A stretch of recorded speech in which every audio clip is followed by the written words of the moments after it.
Hello, my friends, and welcome to Kurt Bergland's Baseball World. Today, it's time for part 2 of a series about Here's the Pitch Baseball, why I like it, what you get, how it works, a little bit of an overview of the sim itself. If you haven't seen part 1, it's archived on my playlist under Here's the Pitch Baseball. You can check that out as well. If you may, okay, so here we go with why I like Here's the Pitch Baseball, part 2. If you place an order with Dominic for Here's the Pitch, you get a PDF. The PDF prints out like this. And so what you'll see, and I'll show you this up close in just a minute, but you can kind of get a sense here that there are 4 player cards per PDF sheet that you get. And they are divided into batter cards with a blue border that you can see here. The blue border. Some pitchers get batter cards in Here's the Pitch. Some do not. There are generic pitcher hitting cards. And then here are the pitcher cards. They have a red border, so they're very easy to find. One of the things that you'll notice with Here's the Pitch is excellent use of color. And we'll take a closer look at that in just a moment as well. If you're looking for the latest and greatest flyer from Here's the Pitch showing all of Dominic's inventory, you can send me an email at Bergland.kurt at yahoo.com. That email is in the description for this video, as is the link to channel membership to my channel. Channel membership gets you discounts on the secondary store, $10 off per team, $2 off per $10 off per set, $2 off per team.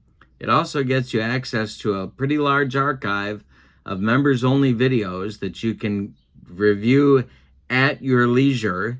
And you also get a free gift from me every month in the form of cards that I create for different cards and dice sims.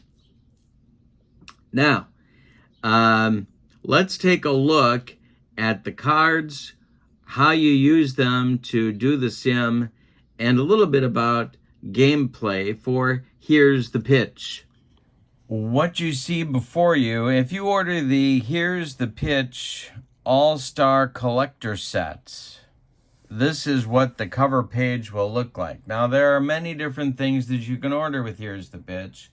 You can order World Series sets, you can order season sets, you can order All-Star Game sets, or you can order All-Star Collector sets. This is an All-Star Collector sets. It mixes players from different teams and different eras into All-Star teams, and lets you sort of mix and match if you want to, or you can use the teams that Dominic sets up. This is team number 33. There's a lot of different teams to choose from in these All-Star Collector sets. You'll see that there are photos of the players on each card in the All-Star Collector sets. You get the nickname, you get the player stats. They're based on a particular season in that player's career. Also in the All-Star Collector sets, you get a roster card, one of my favorite parts of the sets, because it tells you everybody that's available and you don't have to go firing through the whole deck. You get your position players listed, you get your pitchers listed in the roster card as well. Then you get this cool cover card as well. All right, now, if you're going to do a game of Here's the Pitch Baseball, and I just showed you the pitcher card with the red border and the batter cards with the blue border, and you can see that you need 3d6s. The red die tells you if you're looking in the 1, 2, or 3 column, which are all on the batter card, or are you looking on the 4, 5, or 6 column on the pitcher card. And it's a very, very intuitive system. So if Virgil Davis is facing Lon Warnke, which actually probably happened many, many times in the 1930s, and you roll like this, you get a 542. Well, that would put you on Lon Warnke's card in column 5. 42 would put you in the flyball, in a flyball result. Virgil Davis is a right-handed batter, so you'd look on the right side of the outcome, and it's a fly ball to right. An error check for that fielder might follow, or what kind of out it would be, depending upon bases and so on. And then you would have your result on the play. This is the fly ball chart.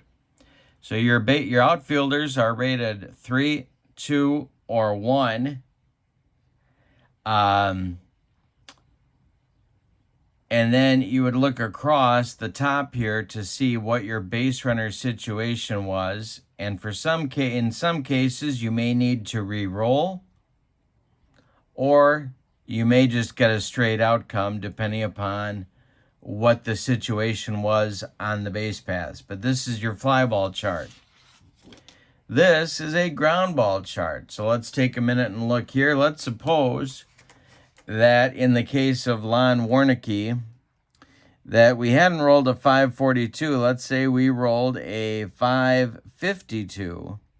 Well, in that case, we'd have column 5 and a 52 result for a right-handed batting Virgil Davis would be a G6.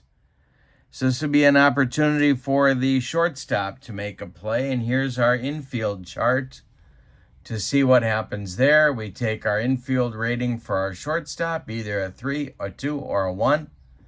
We look at our base runner situation. We may need to roll a second time to get the outcome. And then that would resolve the play. The other pieces on here are pretty self-explanatory. You get strikeouts, you get walks, injury chances, wild pitch, error chances as well. These are potential rare plays. But I want to talk about these red outcomes on both the pitcher and the hitter cards. And those are something unique to Here's the Pitch because it involves the power chart. The power chart is a place where you get a random number. And that random number is derived not only by figuring out your roll on the power chart, but then applying that roll plus or minus the pitcher power adjustment, which in the case of Lon Warnke as a starting pitcher makes him a -10. As a reliever makes him a -2, and as a closer makes him a +10. To the batter's power chart. So let's try this. The power chart, very easily, a 644. So we're coming along here. We have column 6. 44 is a 39. All right, that's our random number on the power chart. But we have to make the adjustment. The 39 goes down to a 29 because of Lon Warnke's good pitching in 1932. Now we take that 29 and we apply it to the Spud Davis power chart. Or Virgil Davis, sorry. I think his nickname was Spud. Oh, yeah, sure it was. That's why I'm calling him Spud. Or he's from Idaho, either way. So the 29 falls into the single range of 1 to 83, and it's a base hit for Virgil Davis. That's the power chart. Anytime you get a red outcome, you're hitting the power chart. A red outcome on the pitcher card, you're hitting the power chart. A red outcome on the batter card is a hit result, and you may have a chance for base runners to take extra bases depending upon what happens. Now, there are some times in the power chart, if there is not a field identified, then the home team gets to choose where that hit goes. Like on this one, on a 626.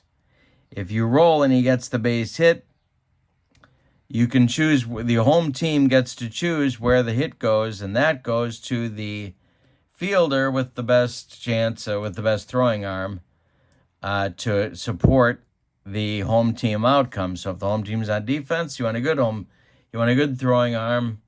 If the home team's on offense, they want to choose an outfielder with a bad throwing arm, and those would apply here as well. You have a D2, we have a double. The home team chooses which fielder is going to field the ball in the outfield, so that their runners have a better chance trying to take extra bases. All right, let's look at a couple of other pieces of Here's the Pitch. This is a base advancement and stealing chart. This will be affecting the things that I just talked about in terms of what your throwing arms will be involved in that play. For stealing, you've got the hold factor, the pitcher's hold, the catcher's arm, and the base runner's stealing all get to your runner rating outcome. You roll your 2d6s, and that determines if you're safe or not. The hit and run is possible, and taking the extra base is possible. This is your bunting chart. You also can have an injury. Bunting is broken out into sacrifices and squeezes. And then your rare play chart, which can come up. I've had it come up a few times a game. It can't come up be allowed more than 2 times per 9 innings. Like all rare plays, sometimes they don't come up in a game. Sometimes you get your 2 very quickly. So it just depends, but these are the types of rare plays that can be arrived at in Here's the Pitch. I mentioned before that Here's the Pitch, it has an archive on my channel. If you'd like to see some demos of Here's the Pitch, where I have the game on my tabletop and you can see the process in action, please check out the Here's the Pitch playlist, and you can certainly do that. But I think there's a couple of pieces about Here's the Pitch that are worth emphasizing. And one is that if you are a visual learner, not just the font size, which I appreciate with my Coke bottle glasses, but if you are a visual learner that appreciates excellent use of color to sort of grab you to quickly find play results, Here's the Pitch is worth taking a look at. It also has excellent flow. So if you're looking for a game that plays smoothly, I think Here's the Pitch might be one worth checking out for you. And that's why it is on my tabletop and stays on my tabletop. It also has lots of player information. In the All-Star Collector sets, there's a full list of stats of every player. If you don't know a player, you get to know them not only through their play on your tabletop, but also from those stats that are provided for you at the top of the card. So, for example, if you're like me, and Alex Avila is not a guy that you know a lot about him in terms of his career performance, what his strengths were, what his weaknesses were, you'll get a sense of that from his card that you see right in front of you. You'll get a sense of that from his performance in the games that you roll on your tabletop. And you'll also get a sense of it from the stats that are provided for you at the top of his card. It's a great system, and I've enjoyed it on my tabletop, and I think you might want to check it out.